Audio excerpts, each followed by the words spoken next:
Por sus venas corre sangre azul y oro. Ha sido estudiante, profesor, coordinador de posgrado y aspirante a la rectoría de la Universidad Nacional Autónoma de México. Es un amante de la naturaleza y un apasionado de la investigación científica.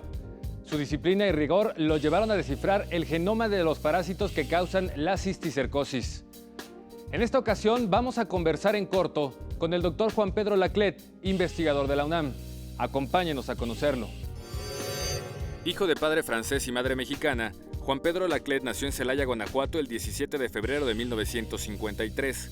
Su amor por la biodiversidad nació de la lectura de libros ilustrados con imágenes de animales y plantas. Se mudó a la Ciudad de México para estudiar la preparatoria. En la UNAM estudió biología, la maestría en bioquímica en el CINVESTAB y regresó a la Universidad Nacional para doctorarse en ciencias. Más tarde, hizo un postdoctorado en la Escuela de Salud Pública de Harvard. Es reconocido como uno de los más prestigiosos investigadores de la cisticercosis humana y porcina. También ha enfocado su trabajo al estudio de la amibiasis y el análisis molecular. En 40 años de trayectoria profesional, ha ocupado diversos cargos académico-administrativos, entre los que destacan director del Instituto de Investigaciones Biomédicas, presidente de la Academia Mexicana de Ciencias y coordinador del Foro Científico y Tecnológico de México. Ha producido más de un centenar de artículos, cuenta con numerosas publicaciones científicas y ha dirigido más de 30 tesis. En el año de 1992, obtuvo el premio Miguel Alemán Valdés en el área de salud. En la actualidad, ostenta las categorías académicas de mayor nivel en la máxima casa de estudios, investigador titular C del Instituto de Investigaciones Biomédicas y nivel D en el programa de estímulos a la productividad. El trabajo científico es muy divertido. Nos pagan por hacer cosas que nos gustan y además las cosas que nos gustan le sirven a la sociedad. Entonces es en cierto sentido una gran satisfacción realizar el trabajo, ¿no? El doctor Juan Pedro Laclet ha pasado 40 años en los salones y laboratorios y oficinas administrativas de la UNAM. En 4 décadas, su ascendente trayectoria ha estado llena de experiencias y logros y generación de conocimiento. Yo he tenido oportunidad de hacer mi vida en la UNAM. Entonces, en la UNAM yo he dado clases de bachillerato, de licenciatura, de maestría, de doctorado. He sido profesor de asignatura, después ya fui contratado de tiempo completo. Tengo mi laboratorio en el Instituto de Investigaciones Biomédicas. Fui jefe de departamento, fui director del Instituto de Investigaciones Biomédicas, fui coordinador de un programa de posgrado. Pues yo diría que mis mayores satisfacciones están en el camino, no en los logros en especial, sino en el recorrido que uno hace. Yo me incorporé a la UNAM siendo ayudante de profesor, ese nombramiento ya no existe actualmente, de ayudante de profesor en la Facultad de Medicina. Entonces a mí me tocaba preparar las gradillas con los tubitos de ensayo para que los alumnos llegaran a su clase, a su práctica de laboratorio y hicieran, por ejemplo, una curva de tolerancia de glucosa, una determinación de colesterol en sangre o de creatinina, depuración de creatinina, etc. Entonces a mí me tocaba asegurar que los materiales estaban listos para que cuando llegaran los alumnos todo saliera a la perfección. Entonces, y eso también tenía satisfacción, porque a mí me permitió ir avanzando en mis estudios. Gracias a esos ingresos yo pude seguir avanzando en mis estudios, ¿no? Pero después vino la etapa, por ejemplo, de incorporarme como investigador joven al Instituto de Investigaciones Biomédicas, y es esa etapa en la que uno tiene que demostrar que tiene capacidad. Y cuando uno lo va logrando, uno tiene muchas satisfacciones, ¿no? Yo digo que la satisfacción del trabajo académico es cotidiana. Sí importa el objetivo, pero también importa el camino. Salir al extranjero. Yo hice una estancia postdoctoral en la Universidad de Harvard. La experiencia de vivir en Harvard y de competir contra gentes de todo el mundo que están allá, pues también es extraordinaria. Y luego los cargos de responsabilidad. A mí me parece que yo no podría separar una cosa. Me parece que lo más importante es recorrer el camino, ¿no? Eso es lo que es la principal fuente de satisfacción.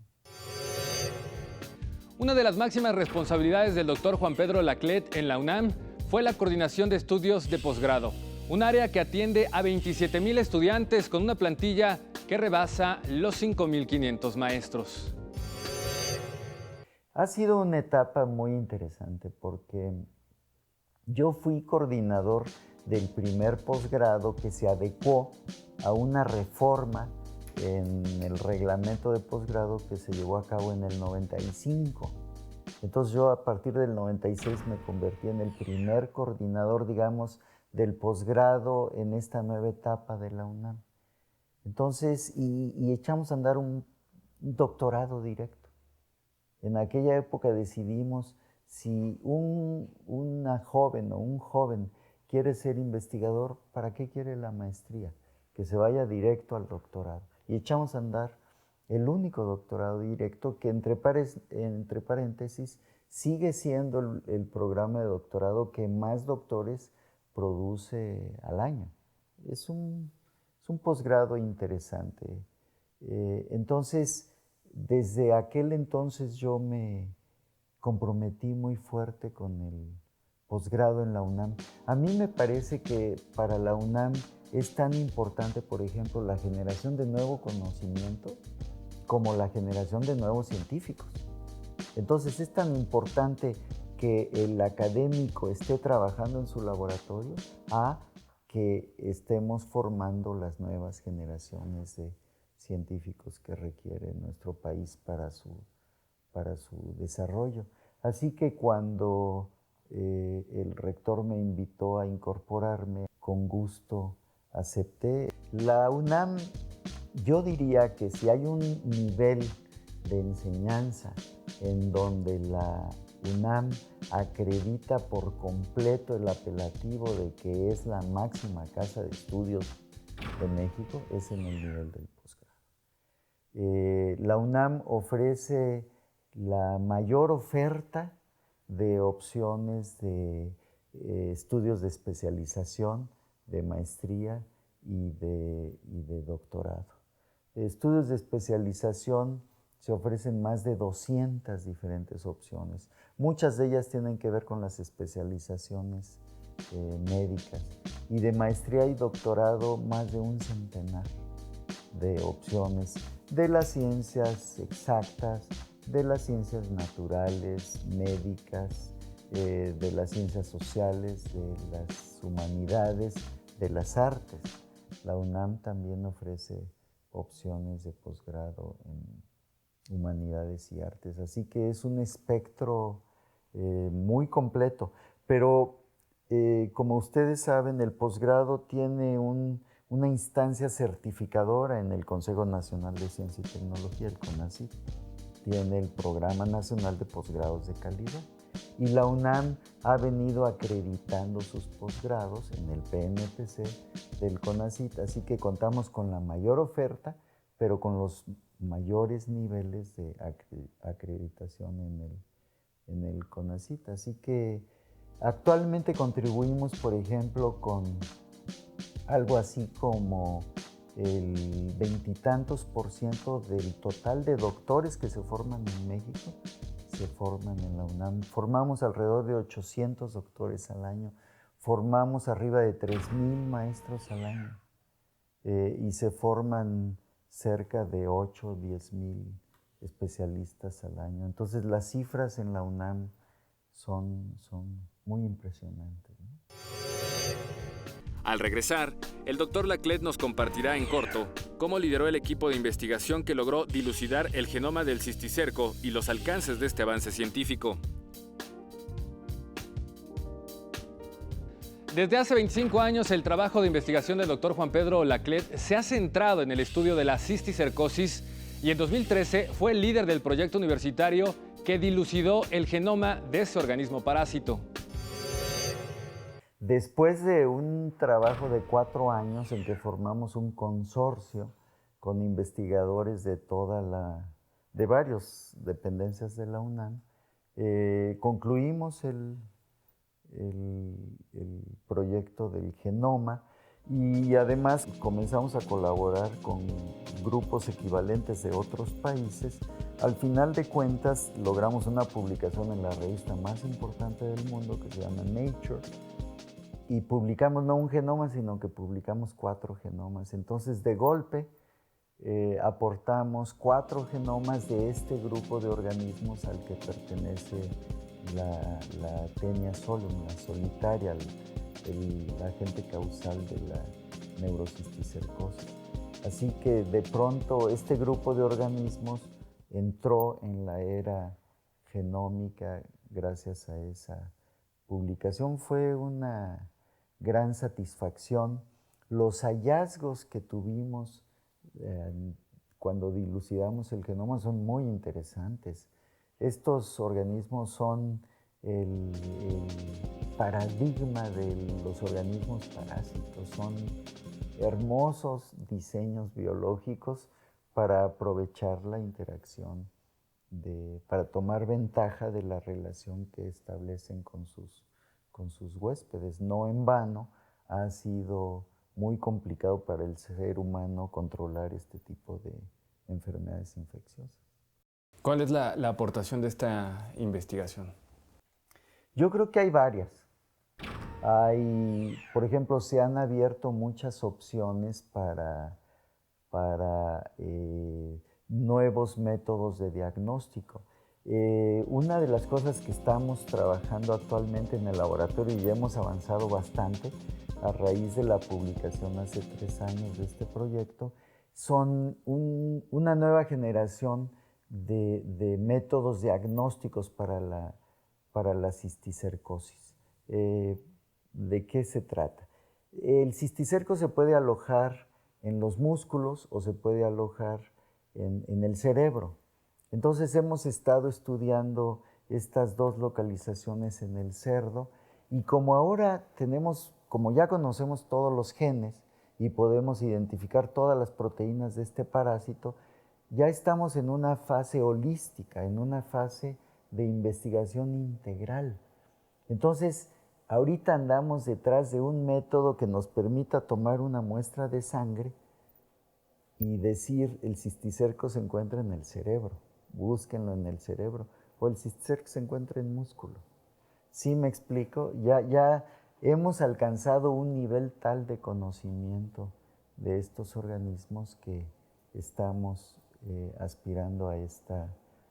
Otra posibilidad, se trata de introducirle genes al cisticerco, lo que se llama transfectar a los cisticercos. Los cisticercos establecen relaciones bastante estables con su huésped humano o porcino. Entonces es concebible, por ejemplo, en el caso del cerdo, aprovechar a los cisticercos introduciéndole genes para lograr proteger al cerdo en contra de todas las enfermedades. Es como si usáramos al cisticerco como un vector para vacunación en contra de las enfermedades más comunes del cerdo. Así que es lo hermoso de la ciencia, ¿no? Que uno alcanza nuevo conocimiento, pero ese nuevo conocimiento abre nuevas preguntas, ¿no? En 1676, Isaac Newton escribió a Robert Hooke: "Si he visto más lejos, es porque estoy sentado sobre los hombros de los gigantes". El doctor Laclette tiene presente esta frase y reconoce que su trabajo y conocimientos tienen su origen en maestros que recuerda como extraordinarios y generosos. Por ejemplo, mi querido maestro y amigo Adolfo Martínez Palomo. Adolfo Martínez Palomo me dio el primer curso de posgrado que yo tomé. Me dio biología celular. Y tenía un programa y decía los ribosomas y decía 45 minutos. Y se tardaba 44 o 46, pero no fallaba más. Era una impecabilidad absoluta en cómo se desenvolvía ese curso y cómo se cubrían todos los aspectos. Él fue y sigue siendo una grata e importante influencia a lo largo de mi carrera. Y además, en varios momentos cruciales de mi carrera, él estuvo presente dándome apoyos, porque la responsabilidad de un maestro no termina cuando uno los gradúa. También de pronto uno les da un apoyo para que se vayan a un postdoc o para que consigan un trabajo en alguna institución. Entonces, ese papel tan amable, tan apoyador lo tuve de Adolfo Martínez Palomo. Mi tutor de maestría, Mauricio Montal, una persona extraordinariamente brillante, que cuando uno platicaba sobre alguna idea, oye Mauricio, se me ocurrió tal cosa, él decía, mira, y se iba a su archivero y sacaba una publicación y me decía, había una figura de este lado, aquí está, mírala. Me decía, esto es lo que tú andas buscando. Mira, lo que tienes que hacer es esto y esto y esto. Extraordinario. Él también marcó una gran influencia. Y cuando llegué a biomédicas, yo hice mi doctorado con Käthe Wilms. Falleció hace poco, una mujer rubia, estilo alemán, muy estricta.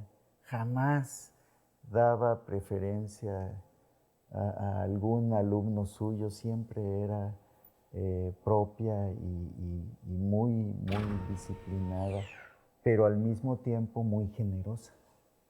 Y siempre sabía uno que contaba con ella para cualquier aventura que uno pretendía emprender.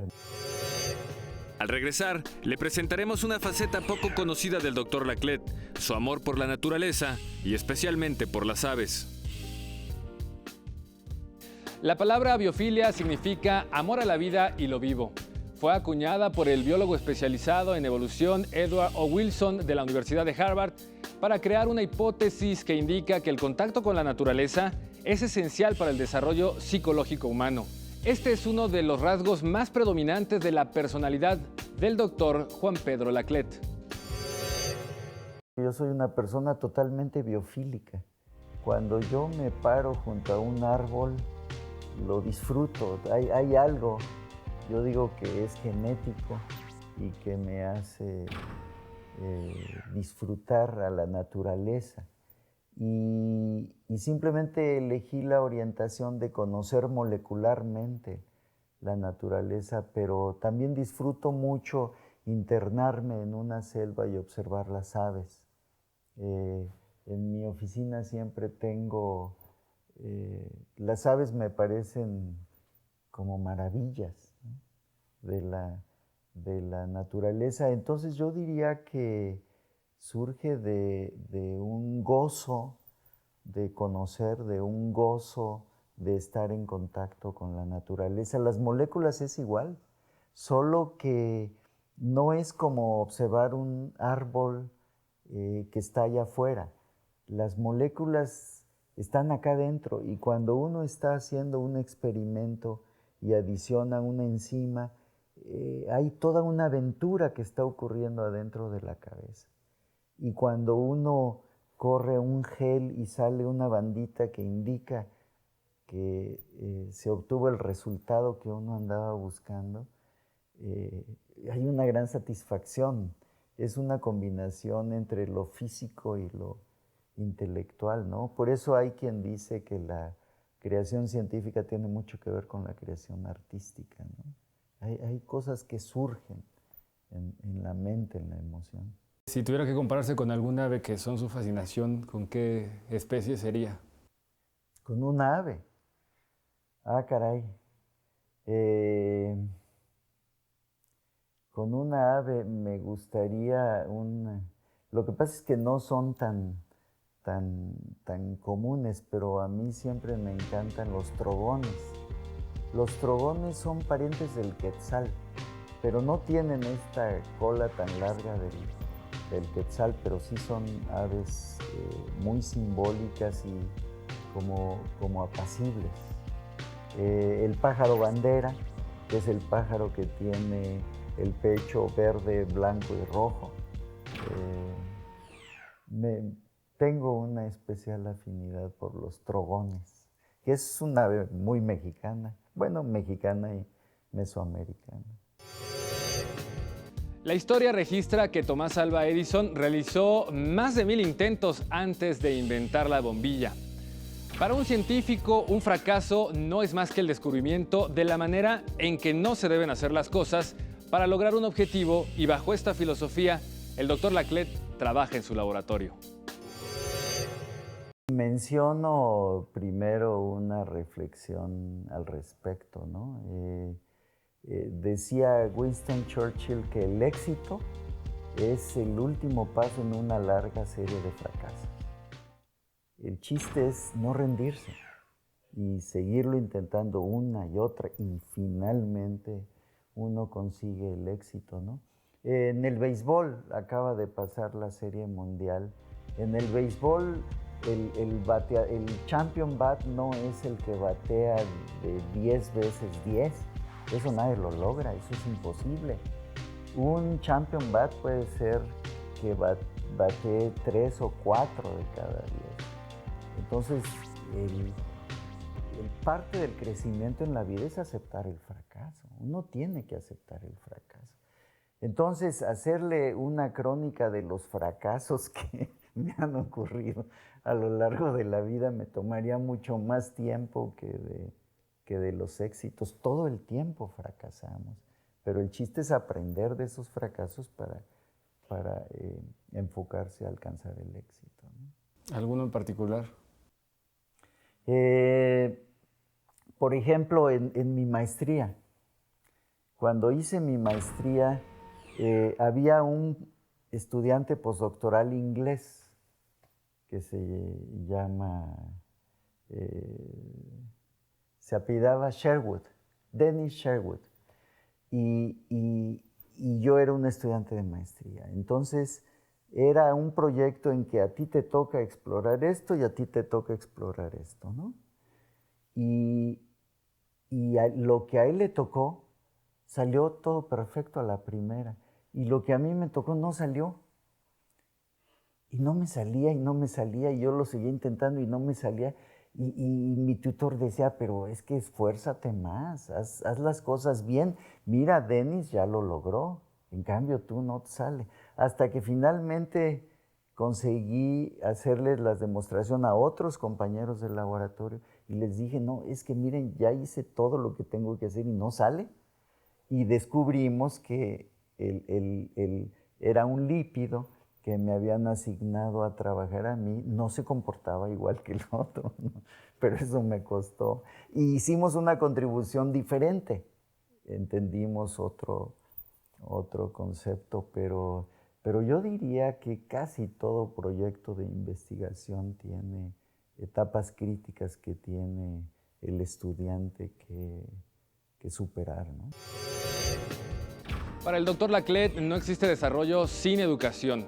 Y uno de los grandes pendientes del país antes de la reforma educativa era la calidad de la enseñanza.